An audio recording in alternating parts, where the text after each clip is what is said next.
Hello, my name is LoG and welcome to my alternate picking speed burst power-up. Let's get started with part 2. Okay, so just a real quick recap on what we talked about in part 1. We really just did one thing, and that was just that picking pattern over and over again, which looks something like this. And we were doing it on B flat right here. So today we're now going to talk about the note choice and kind of improvising element of this particular power up. So what is happening, which many of you maybe already caught it right when you watched the first video, maybe you already know what I'm doing, but it's really simple. And all it is I'm going through or cycling through what's called the circle of fourths or circle of fifths, whatever you want to do it. To put it a little bit easier, every single note that I'm playing, I'm starting on B flat, and from there, I'm always going to be moving up a fourth. So if you're wondering what does that mean, up a fourth? It just means up to what would be the fourth note of the scale based on that B flat. So if this is 1, right, that's my first note of my scale. So where's 4? 1, 2, 3, 4. That's going to be the next note that I play. And then from here, I'm going to move to its 4, which is where? 1, 2, 3, 4. And then from here, I'm going to move to its 4. 1, 2, 3, 4. And then from there, I'm going to move to its 4, which is 1, 2, 3, 4. It looks different because of the tuning of the guitar. So that's the 4. So what do we have so far? A note, it's 4, it's 4, it's 4, and then it's 4, right? Not there, here because of the tuning of the guitar. And then from here, back to normal, 1, 2, 3, 4, 1, 2, 3, 4. That's the 4, right? So we're just moving up like that. Now, obviously, we have a problem because when we get to the top, we run out of strings. I can't just keep moving 4, 4, 4 down here to my imaginary strings. It doesn't work. So instead of moving down a fourth this way, or excuse me, up a fourth this way, what I can do instead is move down this way a fifth, because that will actually take me to the same note. So watch this. There's my B flat, right? There's my E flat up a fourth. Here's my A flat up a fourth. Just pretty normal. But let's say instead of on the E flat, instead of moving down a fourth or up a fourth like this to the A flat, I can move down a fifth to that A flat, right? They're both A flats. So from here, I can go to that A flat, or I can go to this A flat. They're the same notes. So at any point, you can keep going this way by playing fourths, or you can go this way by playing down a fifth. So what does a fifth look like? It's kind of like this. If I played this note, right, I have two choices. I can go up to its 4, so 1, 2, 3, 4, from there to there, or I can go here to there. Why is that down a fifth? Because that would be like this note is that note's fifth, right? 5, 4, 3, 2, 1. Excuse me, play it better. 5, 4, 3, 2, 1. Does that make sense? So if I'm here, I can go up to the 4 or down a fifth like that. And then from here, I can keep going up a 4, up another 4, up another 4, or I can go down fifths until I run out of room, right? So if I'm here on the B flat, there's my B flat, up a 4, up a 4, up a 4. Now watch this.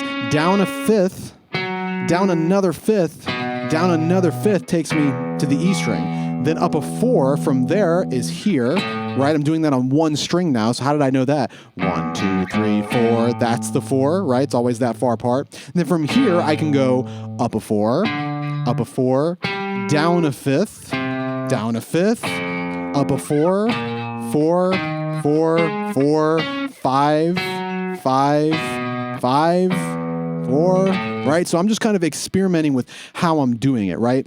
So the only thing you really need to do is you just need to make the choice definitely before you get to that note. So if I'm here, right, I'm going to move up a 4, but I already know from here, I'm going to move down a 5, down a fifth, just because I feel like it. I don't have to. I can keep going a fourth like that.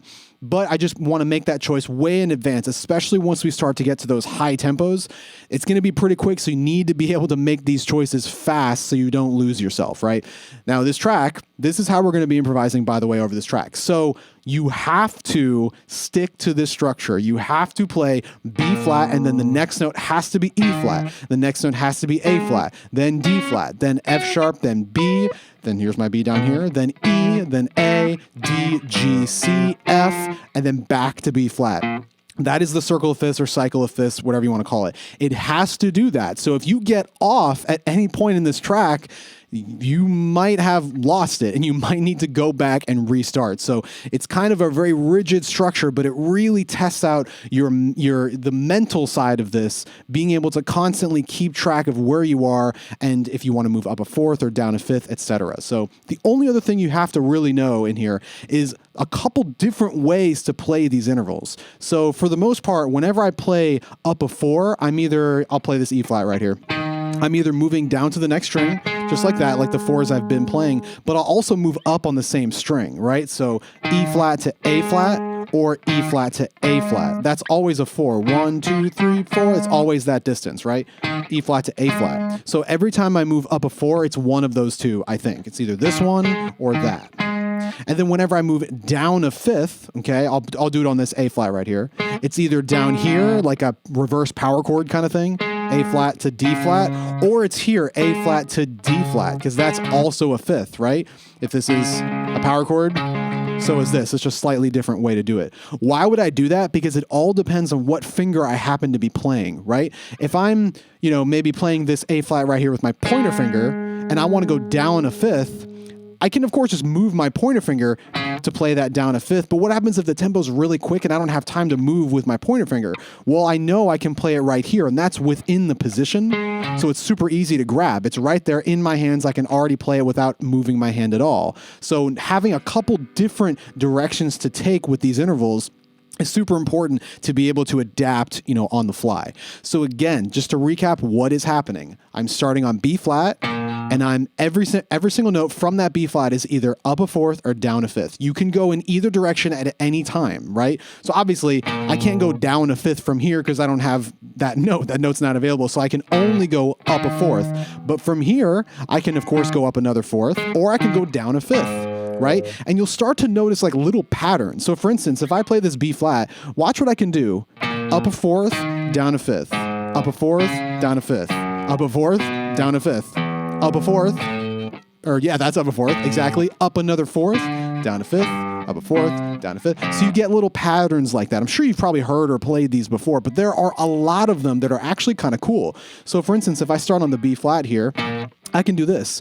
Up a fourth, down a fifth here, up a fourth, down a fifth, up a fourth. So it kind of feels like these little stacked notes, stacks, then move up 3 frets, stacks, then move here, stacks, right? Up 3 frets, stacks. That's kind of, the technical term for that is kind of stacked fourths, which is a pretty cool sound. You can kind of use it in your lead if you want to. They're pretty cool. But there are a whole bunch of different little patterns you can discover as you're running through these. So feel free to find your own little shapes that are cool, that sound nice to you, and kind of play them over and over again until you run out of room and then restart by moving down a fourth down a fifth or up a fourth.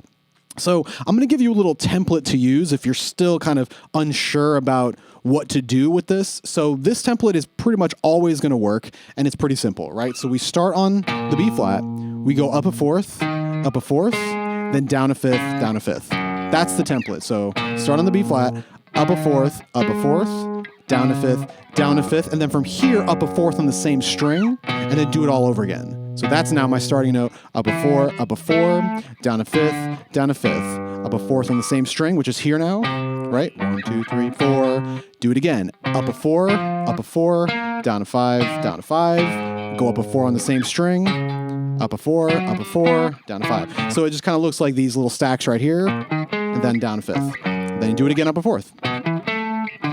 Do it again up a fourth. So if I just play, it should sound like this.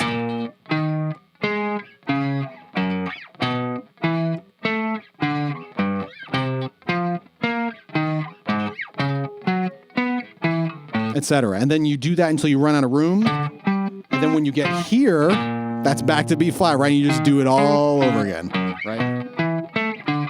That's the idea. So over this track, when we play, it's going to continue increasing tempo just like the others. It's going to be the same tempo as the final track, which is 70 to 128. We're not actually going to be doing the pattern in this track. I am not doing the pattern. All I'm doing is following the kick pattern of what's going on in the track, right? I'm not doing that. So I'm just targeting notes.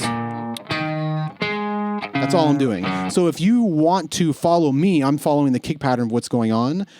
Or you can just play just the single note and that's it. You just have to keep in mind that, remember, each note is changing every 5/8 notes or 5 small little notes, right? Because remember, the pattern is 5 notes, 1, 2, 3, 4, 5, 1, 2, 3, 4, 5. So every time we switch a note when we do the final track, we're going to be playing each note, each repetition of the part. So here,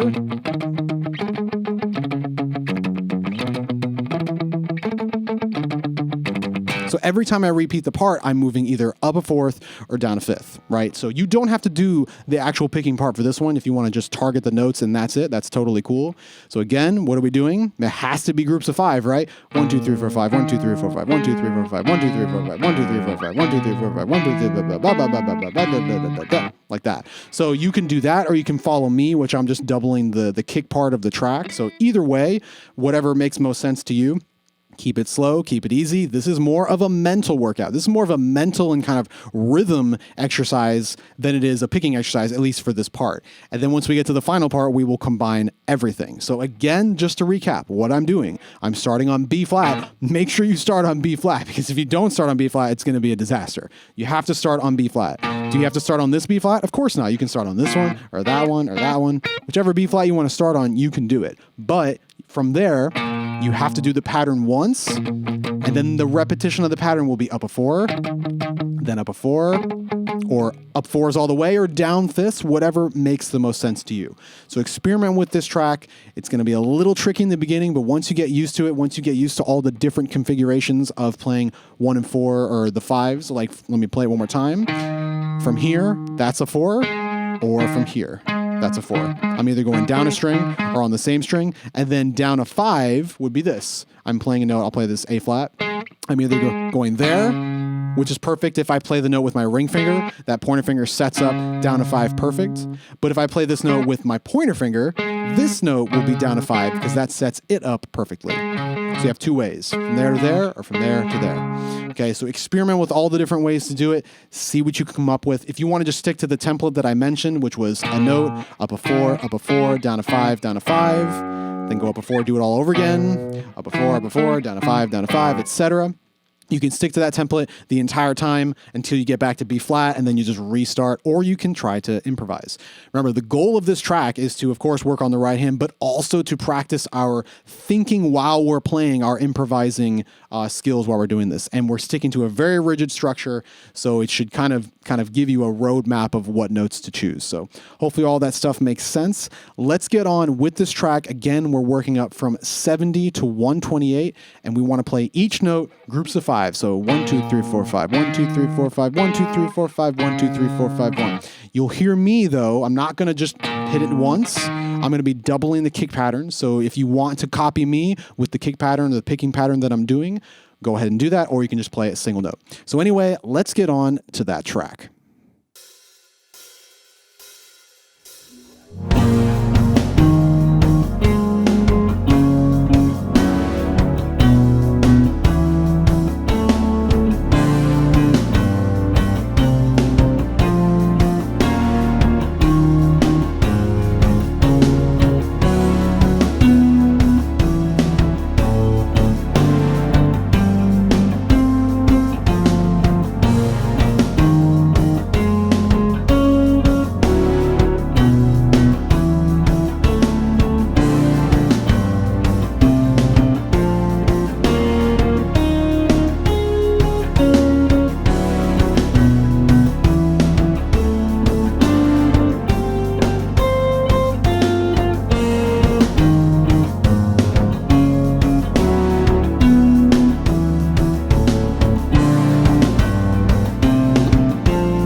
All right, that does it for part 2. All we've got left is the final track that will work up from 70 BPM to 128 BPM. Also, keep in mind all the different ways that we can move up a fourth or down a fifth on the guitar. And also remember that I'm going to be improvising with how I play these notes. Sometimes I'm going to move up a fourth where you're going to move down a fifth. And that's okay because the notes will always line up.